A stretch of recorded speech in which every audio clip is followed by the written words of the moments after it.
station, everybody. Welcome to Supreme Clientele, episode 47. Apologize for the absence last week. That was on me. Work just had to pull me in. We lost our brother Spelio. His mom was in the hospital. We want to send all our love and light and good vibes out to Spelio. Hope his mom heals up. I think she's still there as we speak. So we love you, bro. Hope everything goes well in that situation. But regardless, I feel so good to be back in the house. My brother Link. I know it's been a hell of a couple weeks in comics, dude. I'm so excited to get back to the chicken.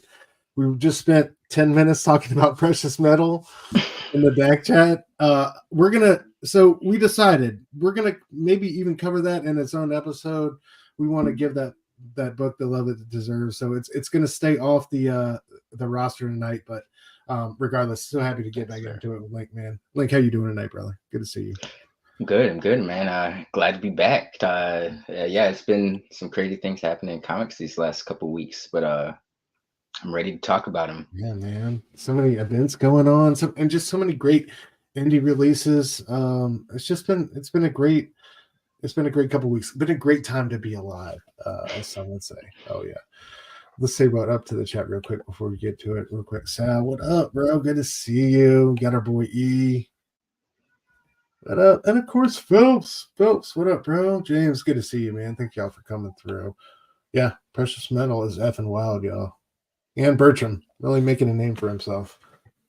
So yeah, y'all definitely check out that book if you haven't already. We'll get to it down the line. But quick question, you might have the answer for this. Has Ian Bertram done anything in between Little Bird? You might know, Stu. Has he done anything? That's a great question, bro. I'll send it to the chat. Do y'all know? Has Ian Bertram done anything between Little Bird and Precious Metal? These two gems that we've gotten from him and Darcy Van Polgeest. Y'all let us know, because I don't think so, but I would imagine just the amount of like effort and artistry that's been involved in these past two issues. Coming off of COVID and breaking it. Yeah, dude. It takes forever. I'd be curious to find out what his page rate is like time wise. But so I guess there's a couple big events going down. I guess we'll start with DC and Ultimate or Absolute Power. I'm sorry, Absolute Power number one. We got the Jim Lee variant here. I think this one was slept on. Solid Jim Lee variant. Yeah. We'll get to it, but Amanda Waller is definitely our big bad here. I like the Puppeteer Lear variant. It's pretty cool. Chris Samney. I'm always here for Chris Samney art. Hell yeah. Fantastic. I just found out that on Instagram before we started the show, he's going to be doing another series with Mark Waid, Batman and Robin Year One. Wow. Yeah, okay. Dude. I'm here for that. It. Yeah. Wow. Yeah, definitely. I think it's going to be Mateus Lopez on colors, or I think that's going to be the creative team. But yeah, I'm here for that, dude. I love Sandman away. One of my good, nice little Sampere variant. Wes Craig with the foil. Oh, is that Wes? Okay. Yeah, So Wes Craig has some crazy DC variants here lately, but they're all like ridiculously ratioed out or. You know what I mean? I'm not with that. Like, I'm so happy to see. Don't get me wrong. I'm so happy to see Wes Craig getting the love because he deserves it. But like, let's make it affordable, man. Nick sent me one the other day, and it was a 1 in 50 variant. Like, Wes Craig should not be 1 in 50, man. That's all I'm saying. Guys' artwork is fantastic. It should be way more accessible than that. Anyway, just general thoughts going. We both had ideas of what this is about, Link. We read the preview issues. I think you even went over on the show. It's going to be AI. Our boy FAILSAFE is going to be involved. Obviously, Amanda Waller has a huge part to play. What were your thoughts about this one going in versus, like, say, Marvel's Blood Hunt? Like, how did you feel? Did you have more confidence in this, less confidence in this? Were you looking forward to it as much? About the same? I I didn't know really what to expect. I haven't really been following DC to. I haven't really been following anything month to month consistently unless we're covering it. So like DC, I'm a little less consistent than I am with Marvel, and I'm not consistent with either. But it was just kind of like a mystery box. I was going into it with no expectations, just seeing what they had to offer. I knew that the premise of Marvel's Blood Hunt was essentially vampires. We've seen that done with DC versus vampires over the years. I will say that after reading this, though, I think this is the worthy of being a summer event as opposed to Blood Hunt. It's actually kind of relevant. It kind of speaks with the times, like with the usage of AI manipulation and shit of that nature. So it's cool to like see them use a real world event and put it into the world of superheroics, which was a common theme with early 2000s events, you know, and I think that's why they fucking took off and resonated so much. But I enjoyed this. Not too much. I think it was a solid first issue. You know, it sets up a lot of different pieces, you know, and the one thing I got from this issue that I didn't necessarily get from like anything of Blood Hunt so far was like lasting ramifications.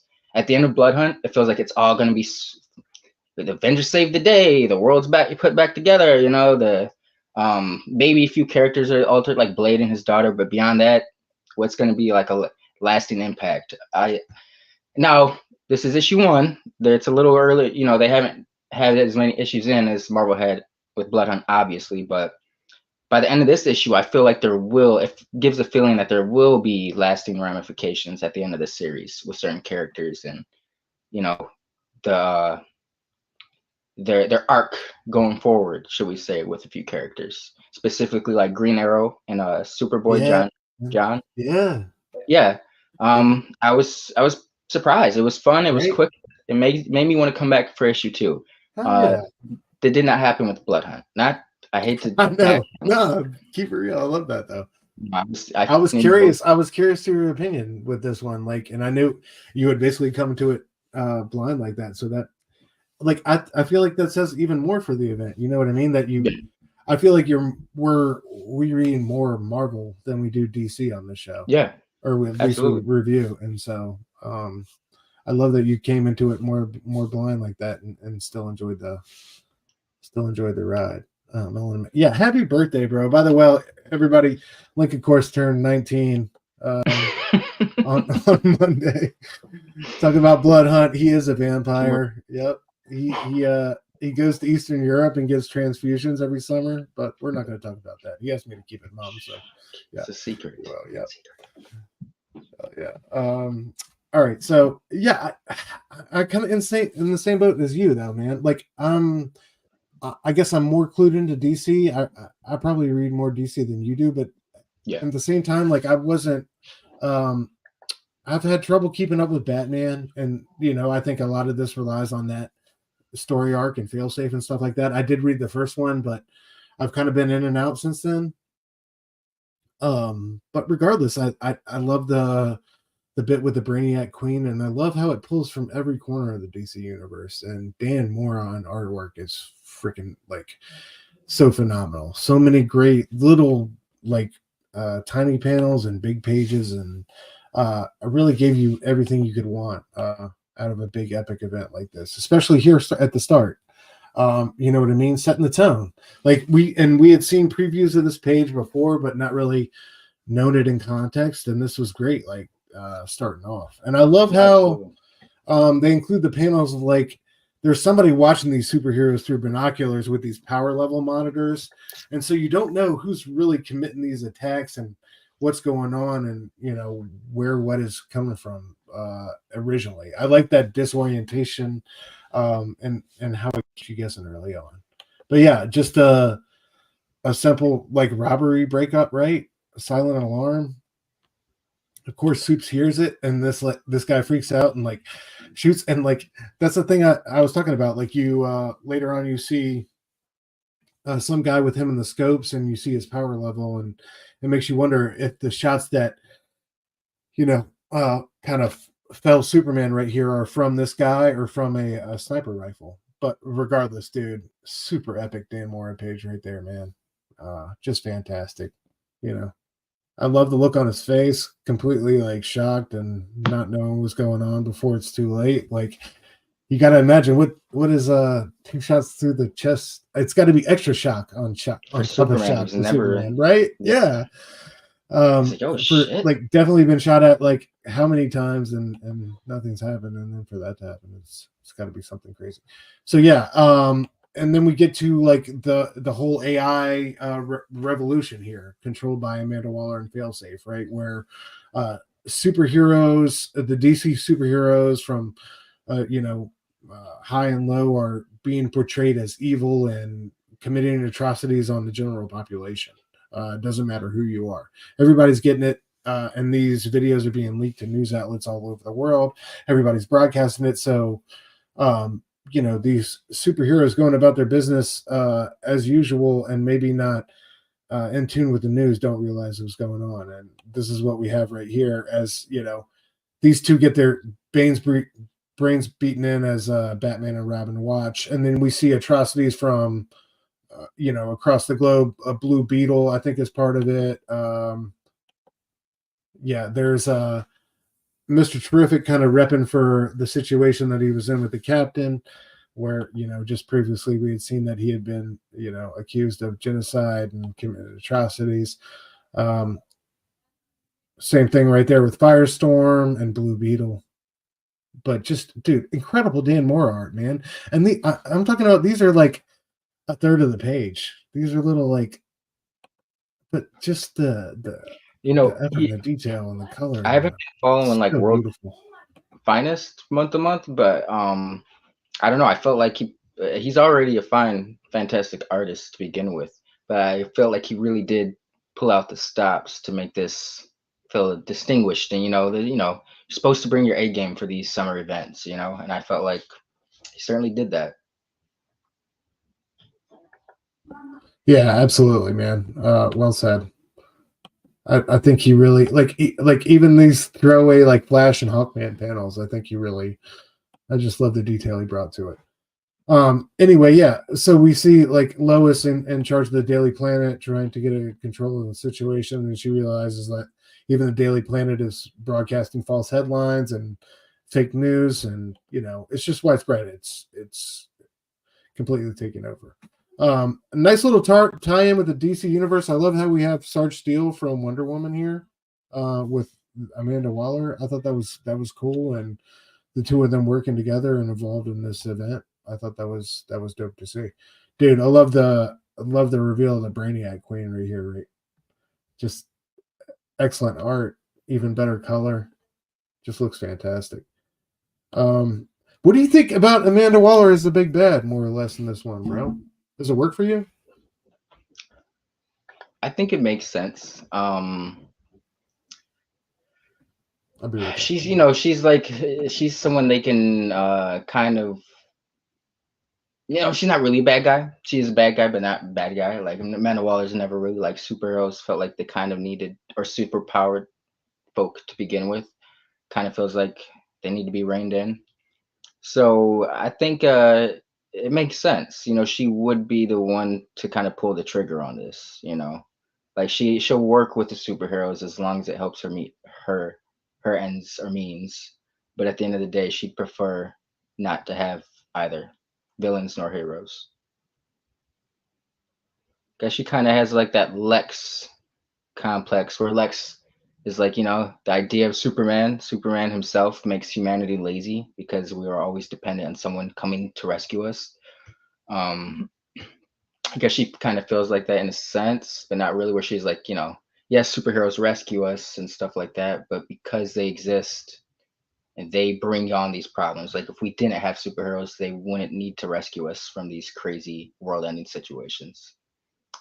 So yeah, I like it. What about you, chat?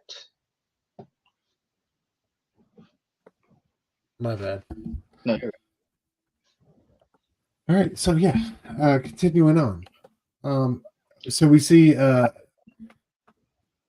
rest of these superheroes start to get taken out.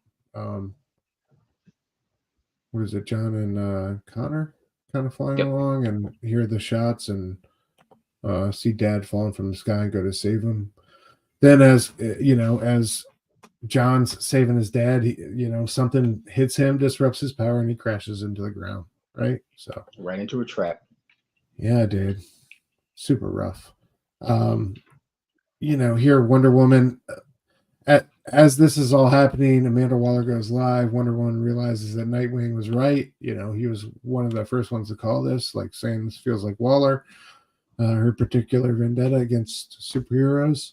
Mm-hmm. So, bro, help me out. What is her particular beef as a kid? Do you know her history? Like, did her parents die in some superhero? Like, I feel like we've gotten to it in a recent. If y'all know in the chat, let me know because I forget. But my history, the earliest thing I remember her is from like obviously like the Justice League cartoon, Justice League Unlimited.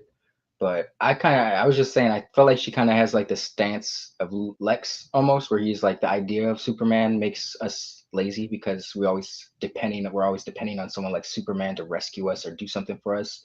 We could, I think she kind of is like, the idea superheroes do rescue us, but the idea of them invites supervillains, and without these superpowered folks, we wouldn't have these world-ending situations. Without superheroes, we wouldn't have the need for supervillains, and vice versa. So she wants to live in our world, the world without wonder. Yeah, exactly. It's so unfortunate. But yeah, I think that this right here just kind of confirms what you said. She's and like we've never.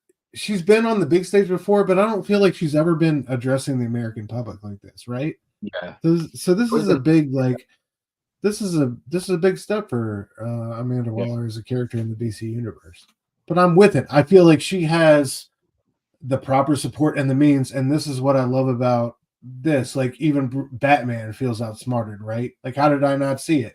She wouldn't be up here talking to the camera, talking to everyday Americans if she didn't think she had already won. Sure. Like she's one of the last people you would expect to do that. So I really like that transformation. That worked for me. You know what I mean? I didn't need a whole big sell with that, just based on her past and who she is and who we know her to be. But regardless, that worked, and I love the explosion right after. Again, this is the bottom third of the page from Dan Mora, dude. I just beautiful. Blew it up. Yeah, it's so good, so good, man. But yeah, so I guess that's kind of like Oh, wait, hold on. Oh no, where's the rest of it? But yeah, so the rest of it is basically like I thought I had more slides. I don't know why it's not coming up. Sorry, guys. Yeah, there's just our superheroes losing their powers. And the Brainiac Queen and FAILSAFE being the ones who are going to kind of control the public's perception of the situation. I don't know. How did you feel about the superhero takedowns and like the message to the public and all that? Do you feel like it worked for you, and you think it's going to work? Yeah. Of course, we don't know what weapons they're using, but obviously it was very quick in it, like a blitz. Blitzkrieg or Blitzkrieg, however it's pronounced.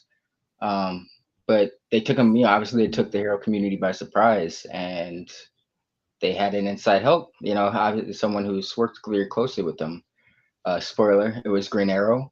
But even that right there, my bad. I'm sorry, guys. No. I thought I had the rest of these slides up. And that was one of my favorite pieces of Dan Mora art, was just that side profile shot of Green Arrow with the it just looks so great though, man. Like it was such a great page. Sorry, I would like to see that's one of the ramifications I'm talking about. Like obviously because of this, superheroes are obviously they're gonna win, but how they win and what it's gonna take, and obviously this is something you can't just sweep under the rug with Green Arrow after this. So he's going to be in an interesting spot by the end of this, even if he has like a change of heart and helps save them towards the end or some shit. Like you still set them up. And it was between him and Batman. That was like the best part to me, is like Bruce was like, bro, how could you? And Ali was like, I guess you forgot what it felt like to be human. You know what I mean? You felt you spent so much time around the super powered folk. Like, you know, like I could relate with that. You know what I mean? Like, not that I think that Ollie's right, but at the same time, I understand where he's coming from in his point of view. Yeah, he's like, we gotta try something else. You know, like how many times are we gonna keep rinse and repeat and doing the same thing, hoping for a different outcome? You know, let's actually try something different. That I will say, there's one more thing that happened. The cyborg Superboy. Now, what's wild about that is John gets shot and he gets taken captive, trying to rescue his dad after he's depowered, and he wakes up, but he's like half machine. Right? It's like everything's so cold. What's going on? I immediately thought that was cool because I'm a big fan of Bendis. You know, there's a lot of shit that gets a lot of flack that I've championed, but one thing I don't support was what he did to Superman in general when he came over to DC. Like Tomasi and them had worked on such a great, beautiful Superman family story, and did their idea of a Superman who's a family man with a son that actually works, and then Bendis comes out of nowhere and ages him up. It's like, I'm not gonna get too deep into it, but people are like, it's no big deal. He aged him up because he wanted to be in the Legion of the Superheroes. But it's like, Connor was still around. If you just wanted a teenage Superboy, have Connor take his place. You didn't need to age up John for no. It was essentially for no reason at the end of the day. But getting beside myself. I do enjoy like the different variations. Like I was a big fan of Superboy Prime when he was out. But I've seen some people floating around the idea like this is essentially to get this version of John off the map, and if we can get John de-aged by the end of this, back to like him being around Damian's age or something, like Super Sons era, I'd be so happy with that. Because for everyone who defends Bendis aging him up, what's really happened? What was it all for? If you can answer that for me, then you know maybe I'll change my stance. But I've seen no good answers for this because it was pointless. So if we can get John back to the OG John, I'll be really happy with that. Yeah, I don't. It's definitely interesting the cyborg Superman direction they're taking, and also like Ali has like, you know, it kind of reminds me of that. What's that Justice League tale where Ra's al Ghul gets to drop on the Justice League all of Batman's files on each one of them, you know, and their weaknesses. Like Ali kind of is playing that part now, you know what I mean? He's the one who's got the dirt on each one of these guys and is like helping these Amazo bots. But these Amazo bots are no joke, man. You know, all connected in the hive mind and yeah, apparently, you know, powers are gone permanently. Yeah, permanently. So, like come on now. You're taking it's way too many heavy hitters for y'all to just take them out that easily, you know. Yeah, you know what I mean? Like if you had taken out like a select few, that would have been cool and believable. But like, you know, some state, I don't know. But like, I don't know. Way too many heavy hitters on that like powers removed roster for me to believe that. But awesome first issue. Shout out DC, man. And this one really was just so well done. I thought. I agree with what my boy Robbie said. The AI angle can be a little tired at times, and it's such a new technology, and it feels like a little bit like we're in the Y2K times where we're screaming like, you know, we're crying wolf about this thing when we don't really know all the applications and all the ways it's going to affect our lives. But regardless, I applaud DC for, you know, unified vision. I feel like all their titles are tied into this in the right way versus Marvel, where it's kind of scattered and all over the place. And like you said, bro, Marvel feels like a kind of a forgettable storyline. It doesn't. Whereas, like I feel like this really plays on more than one, like Batman and a couple other books. You know what they've had going on. So it worked out. Yeah, definitely. I think it. You know, Superman and like Williamson and all that stuff. To your point, let's look at FAILSAFE with Zdarsky's. Zdarsky's been setting him up for like the last 2 years. Man, let's look at Blade. Blade was set up in the last couple months and got set into. I mean, yeah, you could say it was a year, but I feel like you need at least 2 years to really get, you know, a footing or start having like a to lead up to an event, you know? Like, I feel like that's why the failsafe stuff is a little bit more believable, because we've seen what failsafe does. Like, we briefly got to, I mean, I don't even think we got to see the main villain of Blade during the Blade setup. It was mostly about Blade, you know? There was no, I mean, they did introduce that. I don't know. It's way more effective. I think that DC's genius stroke was put in the hands of Mark Waid. And he's like, okay, I can pull from this. I can put the Brainiac Queen in there. I can do my AI thing, which I've been doing in World's Finest. Like, so many things, like, you know, and I think that's been a big stroke of genius for them is trusting in him and giving him that second half career renaissance. So, dude, he's been killing it. He's been killing it over there. So shout out to him. Even that Shazam series that him and Sam Nee were doing. Dude, anytime him and Sam Nee are together, that's good comic booking, man. I don't care. Yeah. Like, if it's like, even Daredevil was a character that I'm not the biggest fan on, but that I love that Wade and Sam Nee run when he goes out of San Fran. And I know people like feel whatever about that, but I feel like it's just I don't know. There's some profound moments in that. Yeah, I like that. That was like an example of like a different take, but it works. Like, you know, I know Matt's usually like a sulking, brooding character, you know, very down, and this is just so dark and depressed. But this was like a lighthearted take, and it had like a fantastic cadre of artists. You know, you had Marcos Martin, Pablo Riviera, Sam Nee, you know, just great. It felt like Batman 66 type energy, you know what I mean? Yeah. Yep. I don't know. There was that. I remember that that one they had with the stunt driver on the Golden Gate Bridge, and it was just like, it was that type of. It was fun. Yep. Fun. That's the best word for it. Shout out to Wade and Sam Nee, still out here getting it, and definitely going to be teaming up here in the future. So, yeah, man, good stuff. I'm gonna look out for that Batman and Robin Year One. Man, that's gonna be dope. I'm definitely here for that. If y'all haven't read on the Marvel side, go read that Black Widow if you haven't. Dude, Black Widow #1 from Mark Waid and Chris Sam Nee is one of the best opening comic books to a run that you will ever read. I swear to God. The first like half of the issue is her falling out of a, I don't even want to ruin it, but, you know, her falling from an airplane and landing it perfectly. I think the quote is, she makes a 40,000 foot fall look like a ballet or something like that. Like, it's immaculate, man. I can't recommend that issue enough.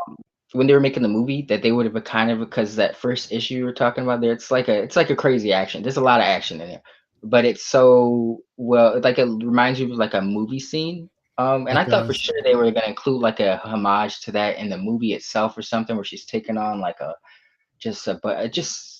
they didn't. Long story short, but no, man, and they were like right there too. Like, remember that was like we had one of those type of things in the Black Widow movie, but they didn't utilize the opportunity. I'm glad you knew what I was talking about, because they had it set up, but they just didn't go for it. No, they didn't. They didn't. Yeah, exactly. They didn't show love like how they should have. He says Bendis' reason definitely revolved around plans for Legion of superheroes that never came to fruition. That's what I'm saying. That whole and like, why is he so quiet now? He just doesn't want to write anymore. Like, does he not have any juice left in the tank? That dude was such a beast for so long, man. Like, really, what is Marvel in the 2000s without him? I'm wondering, because, you know, Bendis was such a company man. I'm sure he did have success in indie world, but he's been such a company man for so long, while people, like even his closest friends like Fraction, have kind of left superhero comics alone for the last 10 years or so, and been doing, you reap more benefits off indie work, you know? And Bendis is definitely prolific enough where it's like his name, I don't know how his indie work is currently doing, but, you know, I'm sure he could still move books with his name, or maybe he just kind of wants to keep the returns for himself, you know, instead of, you know, we don't know what his incentives were with DC and Marvel, but I'm sure they're not as good as just putting every dime in your pocket based off your work. True that. I still haven't. I read some of his Justice League. I remember being hyped for his Justice League run over there, and then I read like the first 4 issues of that, and it fell flat. And I think I have the trade of his first run on Superman, but I don't know, man. Yeah, I don't. It's it's apples I and gave oranges, like compared to. I collected, I think a good I dropped off eventually. I collected a good portion, like at least the first 2 arcs. I read like you said, the first couple issues, and I just kind of collected the rest out of habit. I still haven't finished it, but I don't know. It wasn't working for me, you know.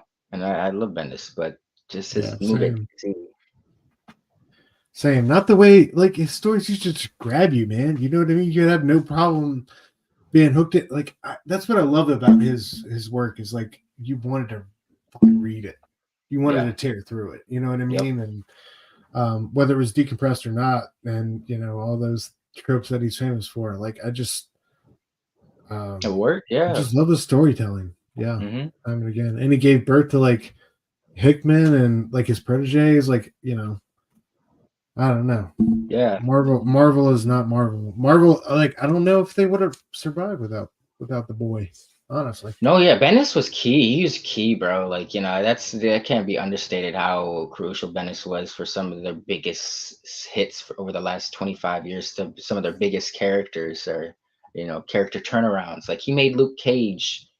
I don't know if I would call Luke Cage is almost A-list. I don't know if he's up there by now, but that's thanks to Bendis, you know. Luke Cage was absolutely. such a Like the fact background that character. we're even talking about Luke Cage at all, like Yeah. prior to if Bendis hadn't picked him up or put him in the spotlight, bro, he would have He'd be been background still. yeah, exactly. A bad background. You know what I mean? Yeah. Like So I mean, you know, yeah, I that then I dude, think yeah. that's why the DC stuff hurts so much. I don't know. I think general consensus is Bendis usually works best with like grounded street level stuff. It seemed like when he came over to DC, he was kind of going for a big time stuff. Like maybe someone like The Question or Batman. You know, so Green Arrow might have worked better in Bendis's favor instead of Yeah. going with Superman, the Justice League. You know. I think he was trying to New Avengers his Justice League, and New Avengers was like I think a moment in time, and it worked for its, you know. But I was excited Yeah, for it. he had what's Naomi in that No, joint. It was just like, yeah, it's bro, like come on. how can you really justify this green wet behind the Exactly. Like, young what are you teenage doing, girl bro? Yeah. joining the Justice League when she's barely, you know, I don't know, but yeah, we still love you, Bendis. We still We love you. still love you, bro. Thank you for everything. Like, Yeah. Marvel, guys should try to get him back in some sort of capacity. You guys yeah, need it. seriously. Like, would he ever return? Sal said Joy Operations. Have you ever heard of that, bro? Do you know anything about Oh, that? no, he's doing Dark Horse stuff. Okay. Is that his Whereas, original type mhm. of okay. You said I tried to read Masterpiece, his latest Dark Horse book. It's a keyword. I feel that. Like you Damn. said, back in the day, you used to want to get through a Bendis book. Like, oh shit, Right? Yeah, tear that thing apart. Flesh out Jessica Jones. Yep. yeah, damn sure did. Oh, yeah, Bendis. Yeah, He if I put. didn't yeah, get Brubaker and all will be well. That's a guy you can definitely count on still. I don't see Brubaker coming back. I see everyone else coming back. Brubaker. When I found out they No, gave him bro. $5,000 for the Winter Soldier MCU movie, Brubaker's like, fuck you guys. You know. For real. That's sad. You can even give him 10K. Come on now, And that 10K. didn't even happen until he went on the Kevin Smith podcast and bitched about it, honestly, like and brought Wow. attention to it. And then they were like, we'll cut you a check. But I'm glad he's getting his money. He's the head writer on that Cape Crusader animated cartoon that's coming out on Amazon. Oh Yeah, shit. make sure to Yeah. check that out. Yeah. That's supposed to be like a darker 30s noir answer to the original Batman the Animated Series. So I can't wait for that. Brubaker attached to that No Man's Land? Was he attached to that? Did back in I'm like not sure, the bro. early 2000s, late 90s? Because he dabbles in TV like every couple of years, I feel like. Yeah. So I'm not sure. Yeah. Just based on interviews I've listened to or / read from him, I definitely feel like he likes to like comics is definitely his home, especially with Right. Phillips, right? But I think he likes to keep his TV beak wet, as they say. Yeah, the Criminal Show he's got coming to Amazon. Yeah, I'm sure he got a check for that if that got. You guys are looking option. Lookout with Joseph Gordon-Levitt. That movie reminds me of like Criminal, the movie. You know, because I mean, Is that the Criminal one itself. where he gets like forced to rob the bank? Yes, and he's got like Yes, amnesia or yeah, whatever. Yeah, that's a yeah. good one. It's That's a good call, slept on. dude. Yeah, I think that Criminal one is underway though. I think they cast Amelia Clark in a role for that. Wow, So yeah, I think that one's moving. That one's happening. So she's shout not out to coming back Ed to the Gein for MCU, that. huh? Dude, if anybody deserves like all the success though, it's those two guys. Just been putting out quality noir comics for how long now? Like so many great stories. Gotta be And like 30 dude, I years. love Ed too because it's like you think it's gonna be some, typical like noir hit and run, shoot 'em up type of thing, but his stories have so many layers. The Yeah, characters in them, they feel like real people. Like yeah, that, I love he's the talking one about real about people. the whole one that was centered around rehab and the chick who was running schemes and scams out of rehab. Like, oh man, it's so beautiful. I don't know. That guy he's like W. Maxwell Prince, and we'll get to that in a little while with Ice Cream Man, but he gets every slice of life in his Yep. book. You know what I mean? Like, Mhm. I don't know. Emotions are not wasted on that guy. I love it. Anyway, all right. So moving along. Sorry for the rambling, guys. X-Men #1, bro. Yeah. All right. First off, how do you feel about the team? Interesting. Not necessarily Right? any of my fan Super favorites, interesting. but they're all characters I respect.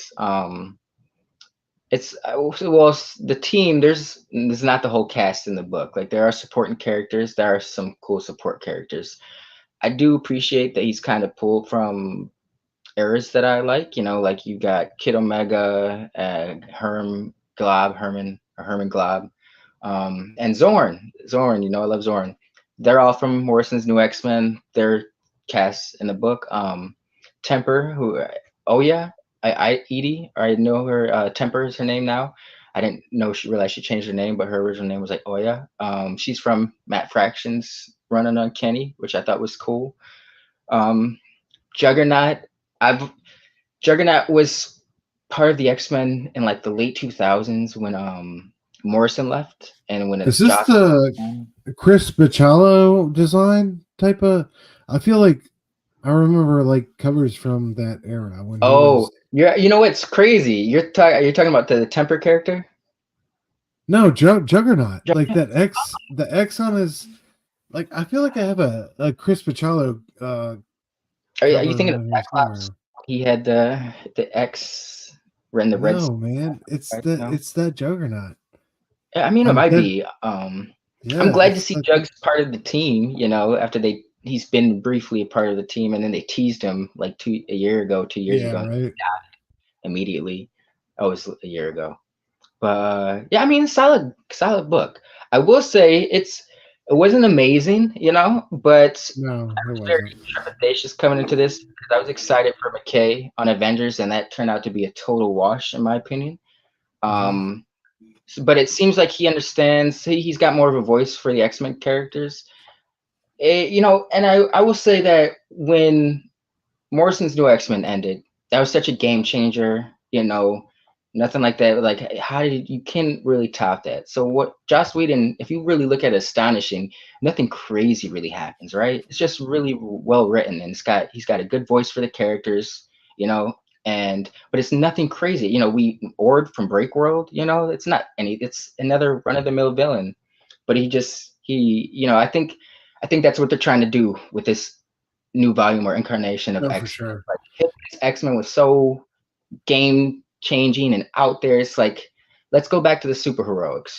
They're just superheroes. We're gonna have, if you're an X-Men, I think this is gonna it might take a while to build up to something, but it's if you're an X-Men fan, I think you'll enjoy it. It's a fresh start, solid start. And it reminds me of like, people who weren't necessarily a fan of the Krakoan era. I won't say Hickman's X-Men. I would say the Krakoan era. This is more of like back to your basic Superman or superheroes, X-Men feeling like superheroes type shit. They're not trying to start their own culture. They're not a mutant fad. They're the guys who protect the world that hates and fears them. It's an interesting premise. I'm curious to see where it goes. It's got a cool cast of characters. I don't know how they don't necessarily mesh as a team, but it's one issue, you know, where it goes. Yeah. It seems mad reactionary to me. It just like yes.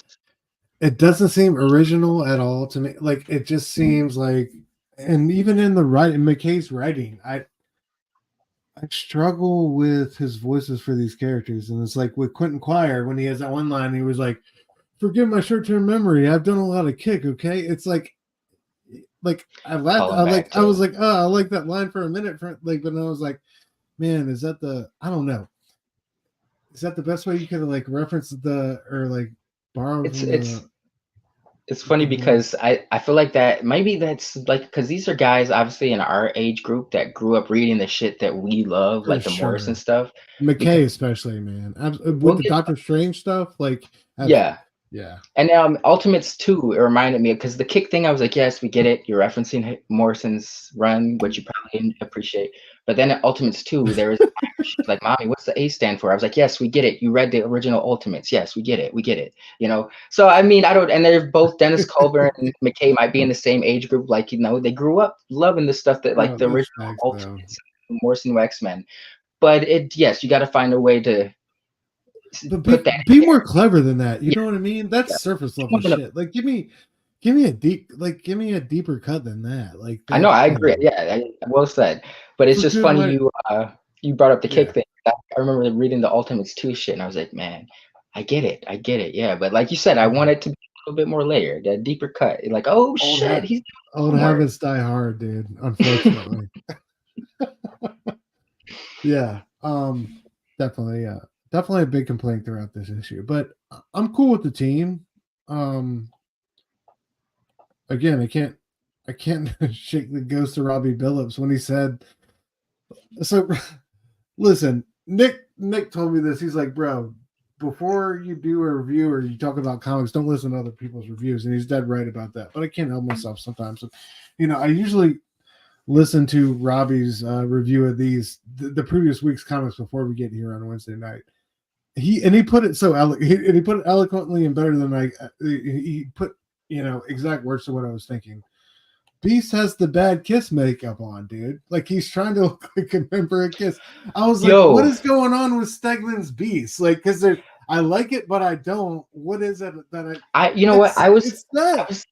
was curious about this myself, because I haven't read, like, I've been out of X-Men for like the last 2 years. Like, I pick it up here and there, but I'm not following anything consistently, which is X-Men's my bread and butter.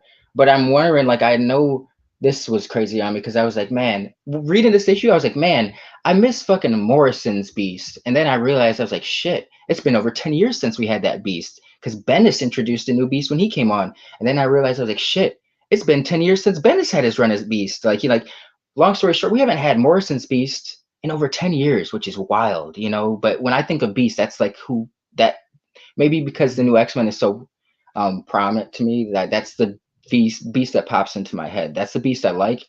I know a lot of people don't like that Beast, but I think in the Astonishing X-Men, Whedon had a nice blend where it wasn't exactly like Morrison's Beast with like the horse legs. It was still like feral and cat-like, but it kind of looked more like classic Blue Beast. But I don't mind Blue Beast. Are you talking about like the beginning of the new X-Men run Beast or the end of the new X-Men run Beast? Are you talking about like Silvestri's Morrison's Beast? No, we're talking about that was the Castlevania Mad Scientist Beast, and with the that's my the quietly like you're all weak experiments to me, and I'm gonna keep working. But then I was curious about why Beast looks like this, because I haven't been reading, but I know he doesn't look like OG Beast, and I know Beast was kind of going towards the bad side. I don't know why they keep flirting with that idea, because Fraction did that shit too. But then I was thinking, I was like, is this Dark Beast? Because I know Dark Beast kind of looks more like OG Beast. He just had he could always dye his hair to change his color blue. But I was curious. There's a line in Silvestri's was white, like he had that white hair. Yeah, he had the whitish, grayish. But I don't know. I was like, is this the Beast who was like reborn from a certain, like, he died and they brought him back to life? with only certain memories. Because there's a line in here where he's like something about we all didn't get to reap the benefits of what we saw, or something like that. I was like, But yeah, this Beast.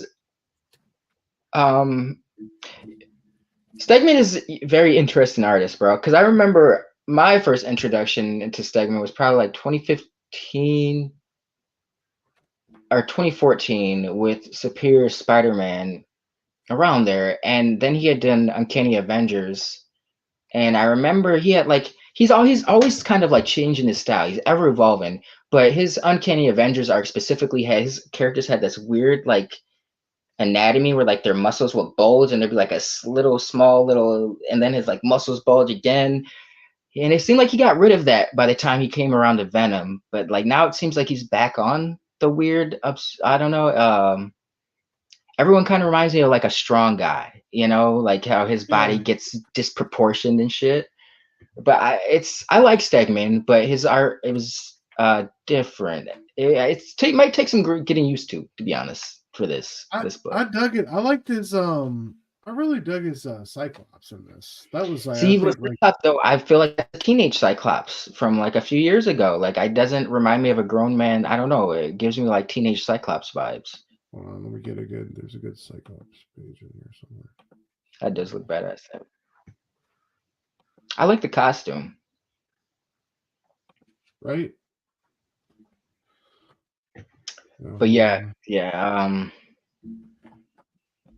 So what did you think about the story ultimately? Like them, so there's all right.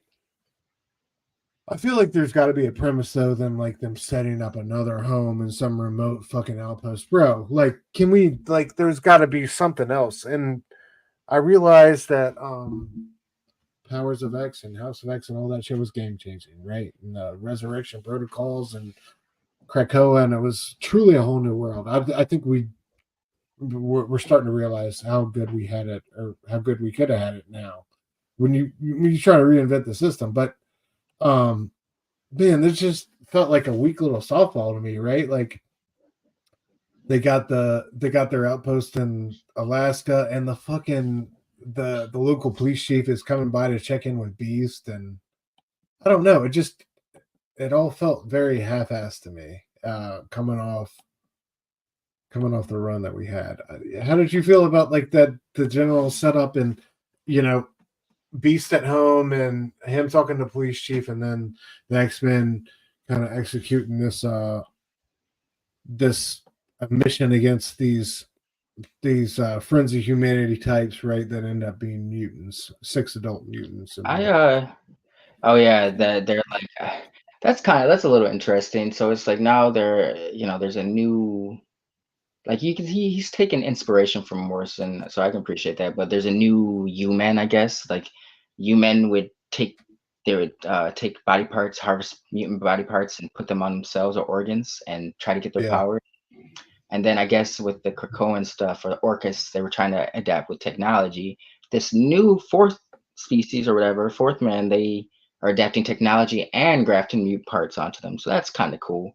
The premise, I think a lot of books are going to lack this, but from what I've gathered, because I didn't read the last issue of Uncanny they just put out or whatever it was, but it's kind of like there's a lot of unanswered questions as to how we got from that last issue where the Krakoan era was ending and how we get to this point. Why did Cyclops choose these characters or these members for his team? Why are they in Alaska? Like why? There's a bunch of questions. I'm sure they'll get to them, but I think that's going to definitely bother a lot of readers because they're going to play the slow burn route where they get to it eventually. But I think the jump start of all these series coming out for X-Men, I think would have helped if they put out like one giant one shot setting up all these new books and showing why these characters on these new teams and going these different routes. It like I said, I think they're going the opposite route, and sometimes it's probably because he's maybe not as gifted as a writer as Whedon is. I know people don't like Whedon, but he's a gifted writer. But if you look at Astonishing X-Men to New X-Men, it was so intimate and not exciting compared to New X-Men. New X-Men was like throwing everything against the wall. Everything feels big, bombastic. Astonishing X-Men was the opposite of that. It's like, we're back to heroics. We're saving people. We're going to focus more on the characters. Now, if he does that with this series, it could be cool, but I don't think that's going to be the goal of this book. I don't know. We need to know the mission statement for why these teams exist, you know, that wasn't given in this book. So it was cool for what it was, but they could have done a little bit more. It was a nice setup issue. Could have been better though.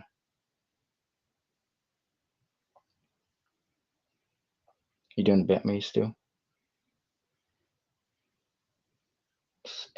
Chat, can you guys, is it just me? Or is it Stu doing a bitteroni?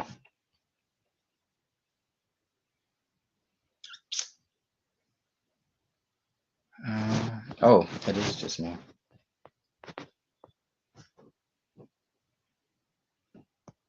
Oh, you guys, I mean, I can see the hair. I don't know that there's something about Stegman's beast that kind of reminds me of like he looks a little bit evil or sinister.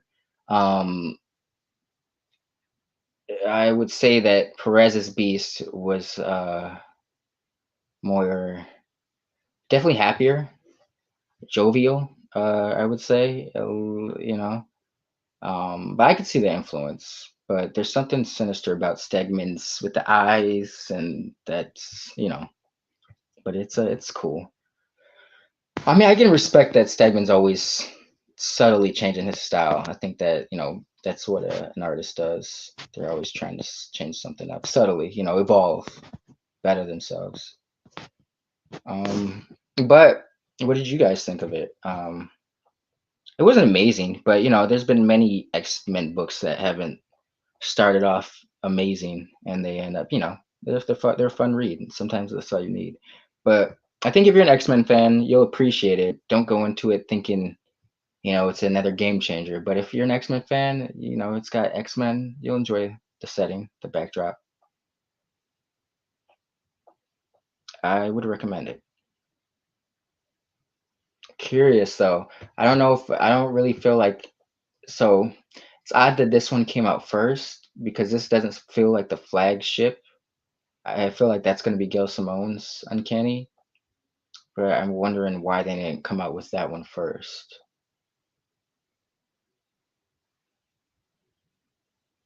I don't know. I don't know why Mad Men do the things that they do. Let's see. Hopefully Stu can get back in here.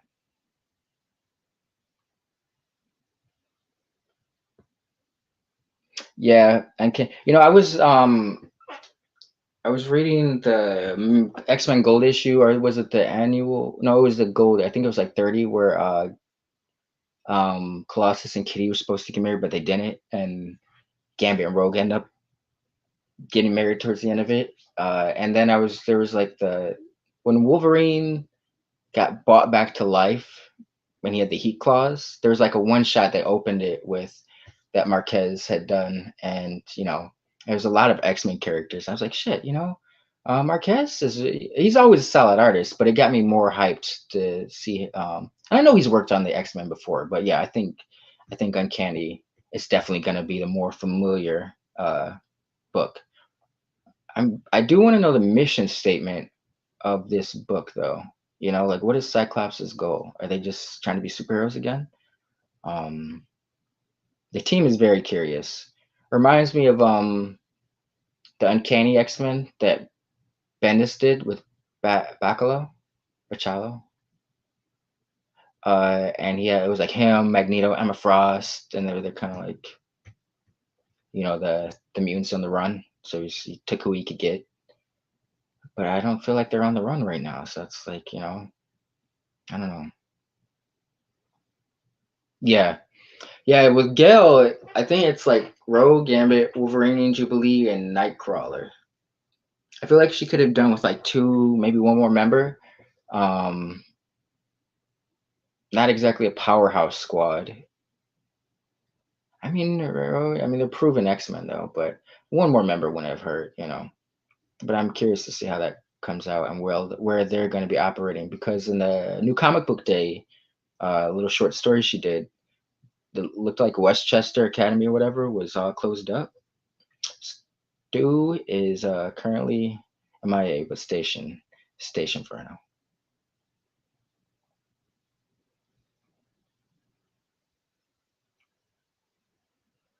Oh yeah. Wolverine has entered that stratosphere where he's always gonna kind of be like everywhere at once.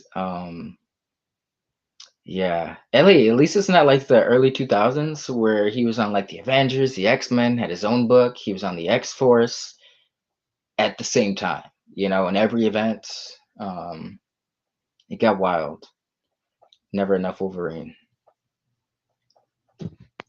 Oh man, I don't know what to talk about, guys. I was hoping Stu was gonna bounce back in, but I don't know if he's got any. Let me check.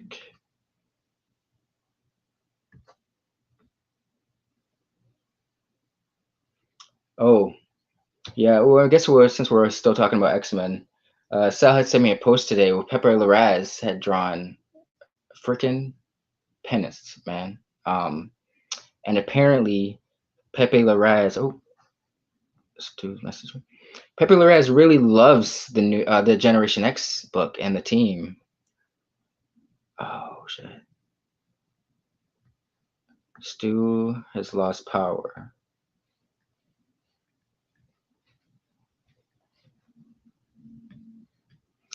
But no, Pepe Larraz. We'll get to you guys the updates too real quick. But Pepe Larraz, why the fuck is there not a generation? I say this all the time. A Generation X title is still relevant to today's times. Like, it doesn't even have to be like 90s Generation X. Just a book that says Generation X with like the younger squad. Let's put Chamber in there for safe measure. Maybe Jubilee. Surge, Dust, Armor. So let's New Mutants kind of graduated towards X-Men territory, but Generation X can be like from Generation X to New X-Men and any of the other younger mutants, and it work. Okay. Let's see what Stu says. We might have to end the show early, my compadres. I'll try to hold it down as best I can. I just don't know how this is gonna. Will we lose the stream if Stu doesn't come back in and end it?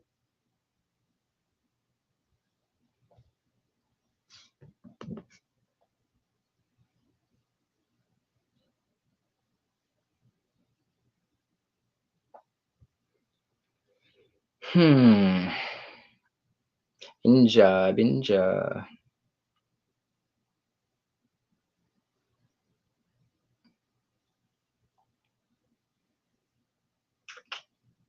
Damn, I thought I might have been storming with him.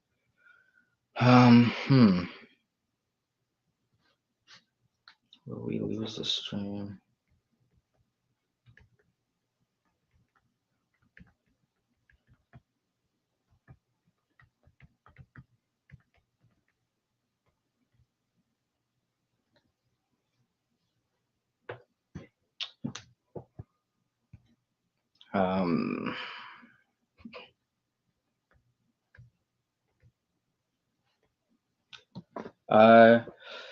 All right, I guess we're gonna have to cut it short tonight, good folks.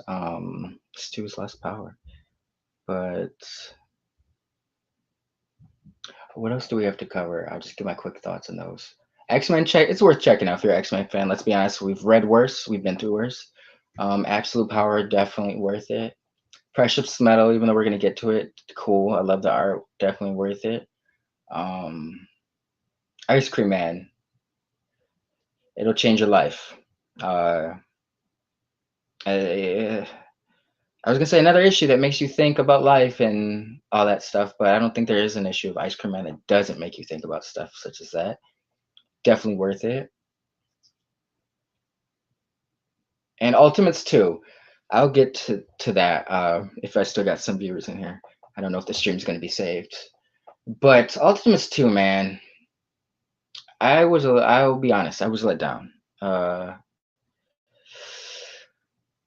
Does not feel like Ultimates to me. It's not bad. I mean, maybe my expectations are just elsewhere. but I don't know. Ultimate shouldn't be like a basic superhero book, and the Free Comic Book Day short story was off to a promising start. First issue was all right. It was solid, but this issue definitely was very quick. I don't know. I couldn't take it. You just got these. I mean, as much of a chokehold this world's been in. You just got these guys randomly popping up at the White House from an America that doesn't exist, attacking it, and um, I don't know. I'm gonna stick with it, but I don't know. Do we why is Sif one of the main characters? Hopefully we get to that. It was cool to see Midas, even though it looks like he might. I don't know. He'll probably be back. That was a cool one. Just feel, I don't know. Ultimates was never supposed to be like your average superhero book to me, and it feels like this is what that is kind of going for. Um, I don't want. Then once again, we gotta like a lot of like connections to like 616.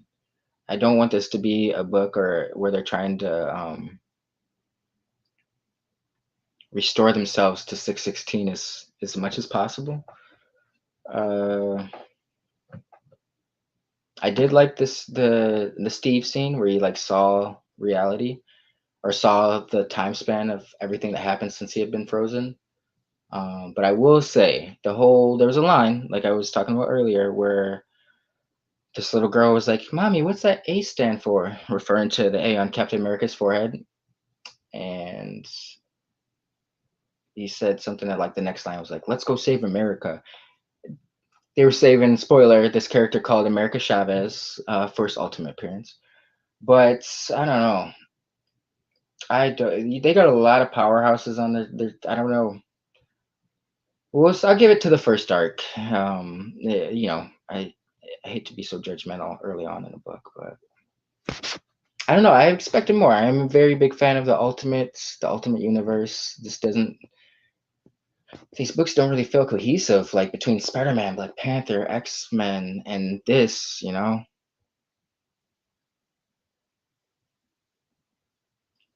Yo, E, that is very interesting you say that. I did as well. I did too. I don't know how I was kind of cool, but then my gripe about them trying to make this as connected to 616 as possible. I feel like if that is OG Chavez, that's just reinforcing that, and that kind of pisses me off. But it would kind of be a cool wrinkle, I guess. Um, I don't know. I just don't want this to turn into it's like how close can we make this to the 616? You know, be your own thing, be distinct. That's what the original Ultimate Universe was. It to the point where it's like the main Marvel comics adapted a lot of stuff that the Ultimate Comics had implemented, and that became the standard. You know, now it seems like instead of like the main Marvel comics copied the Ultimate style, now it seems like Ultimate style is trying to copy from main Marvel. Um, it wasn't bad, but I think my hopes are just very high. I'm gonna stick around, obviously. It just I don't know. I really don't. It does. I don't know. As an Ultimates book, it doesn't feel like very stakes for any even the L Ewing Ultimates, which is completely different concept from Miller's Ultimates. It still felt they both felt epic in different ways. Like Millar's was more political, like real world stuff, epicness, and Ewing's was more like cosmic, game changing shit like that. Crazy ideas, but they still felt epic. This Ultimates book doesn't really feel epic. I'd say Black Panther and Spider-Man feel more epic than this, and they shouldn't. So yeah, I'm gonna give this one a couple more issues before I solidify. Usually I like to give a book like 3 issues before I kind of